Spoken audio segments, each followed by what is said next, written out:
Hello everyone! In this video, we're going to look at the steps to add or remove folders that appear on the Start menu next to the Power button. On Windows 11, we get a new Start menu, and at the bottom, as you can see, we have the Profile menu and the Power Options menu. But also in the middle, right here on this section, that's where we can add quick access to different locations, such as Settings, File Explorer, Downloads folder, and even other folders. So here is how to add folders on Start next to the Power Options menu on Windows 11.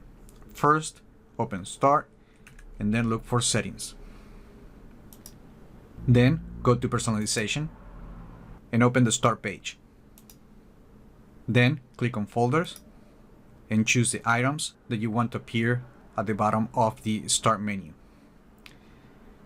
Let's say I already have Settings, File Explorer, and Downloads, so I'm just going to add Documents, Network, and Personal folder.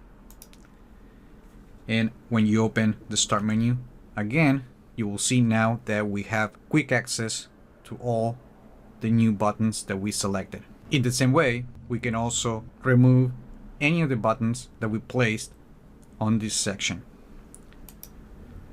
And we only have to turn off the options that we don't like. So if you want to remove them all, turn them all off. And the next time you open the Start menu, the buttons will no longer be available.